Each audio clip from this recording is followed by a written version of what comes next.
This is Sportscentre.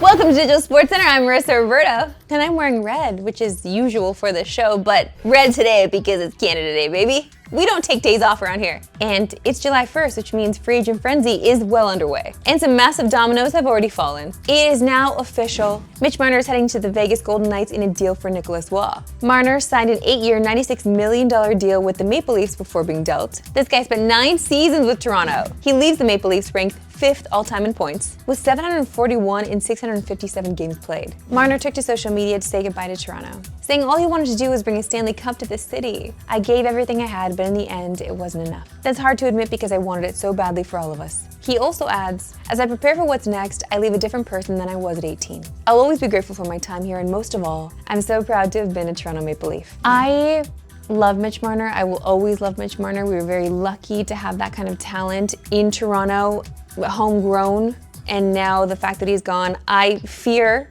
for Toronto fans, they're gonna have to eat it when he's winning cups with other teams because that's just how it works. The Leafs have locked up restricted free agent Matthew Knies to a 6-year, $46.5 million deal. The deal holds an AAV of $7.75 million per season. Knies is coming off a career-high 58 points in 75 games this past year. The Leafs weren't done just yet. They signed Michael Pezzetta to a 2-year deal with an AAV of $787.5 thousand.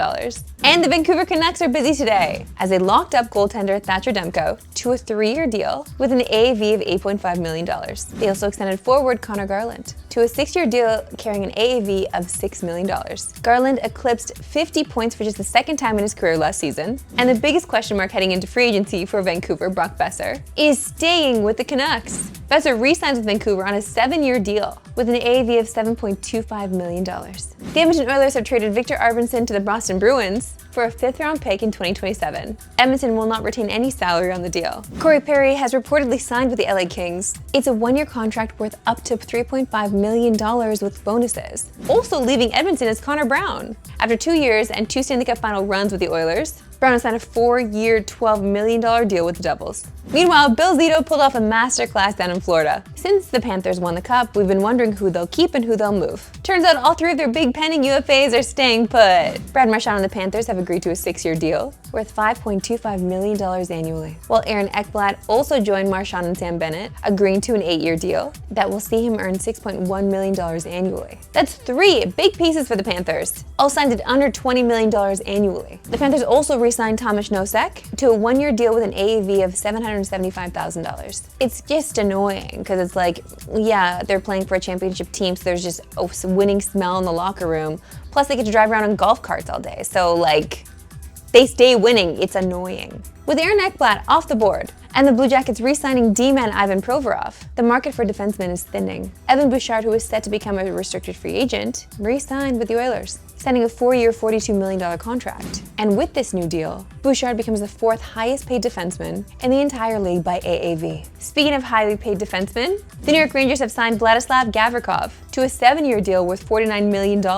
He was the highest ranked D-man on the TSN Top 50 free agent board. The Carolina Hurricanes have agreed to an 8-year extension with Logan Stankoven. The deal carries an AAV of $6 million per season, while the New Jersey Devils have re-signed goaltender Jake Allen to a 5-year deal worth $1.8 million AAV. To the association where free agency is already in full swing. But before we get there, some massive news. A Shams bomb. NBA MVP, NBA Finals MVP, Shai Gilgeous-Alexander has reportedly agreed to a 4-year, $285 million supermax that will keep him with the Thunder through 2030-2031. The deal is now the richest annual salary for a player in league history. I want you to process that. The guy making the most money from America is our good old Canadian boy. Over the past few days, we've already seen a number of high-profile deals go down. The early buzz was around guys agreeing to sign with their respective teams. That includes the likes of Jaren Jackson Jr., James Harden, and Kyrie Irving. After 10 seasons in Indiana, Miles Turner has reportedly agreed to a 4-year, $107 million deal with the Milwaukee Bucks. Turner had a team-high 46 blocks in the Pacers' postseason run and was an important piece of their success this season. In order to sign Turner to that ticket, the Bucks are waiving Damian Lillard and are stretching the remaining $113 million remaining on on his contract. But there's no bigger headline than LeBron James and the speculation that his time in LA could be coming to an end. While he did just pick up his player option to return to the Lakers this season, Shams noted that LeBron knows the Lakers are trying to get younger and that his focus right now is competing for another championship, whether that be in LA or somewhere else. So will we see the King stop somewhere else before his legendary career comes to an end? Aside from speculating about LeBron, once the league's negotiating window opened up yesterday, a ton of deals started pouring in. We saw a few guys agree to go back to their former teams, as Clint Capella will reportedly rejoin the Rockets, while Bruce Brown is reportedly back with the Nuggets. And speaking of the Nuggets, they also got involved in a pretty big-time trade by dealing Michael Porter Jr. and an unprotected first to Brooklyn for Cam Johnson. But fittingly on the day before Canada Day, the biggest free agent to agree to sign with a new team was Canadian Nickeil Alexander-Walker. The Toronto native played a big role with the Timberwolves, leading them to back-to-back conference finals, and the Hawks are certainly hoping he can bring that success to Atlanta and help them get back to the playoffs for the first time since 2023. But even though it's already been a busy week in the NBA, there are still a number of big names available in the open market. Time now for our favorite segment and yours, Why We Love Sports Today. Why we love sports today. Over the years, we've obviously seen some pretty wacky sports, but none of them as wild as this one. Here we go. Big Daddy McCool down there. Pass it off to Alex. Meeting defender coming in from Charleston. Pass it off to West. Into the red zone. 2 defenders at the goal. Alex is ready to go and shoves it in for a goal coming from Irvine. First of all, why would you play this game? Okay? What is wrong with you? Are you gonna be trapped underwater? Fighting over a little torpedo? No. This is not for me. Good for you though. Some massive news from the MLS. Toronto FC have mutually agreed to terminate the contracts of both Lorenzo Insigne and Federico Bernardeschi. The Italian stars are among the league's highest earners, with Insigne number 2 behind only Lionel Messi and Bernardeschi number 6. Toronto FC have failed to make the playoffs in any year since the two joined back in 2022. Now I can see how the Italian Canadians might be upset about this, especially the Italian Canadians living in Toronto.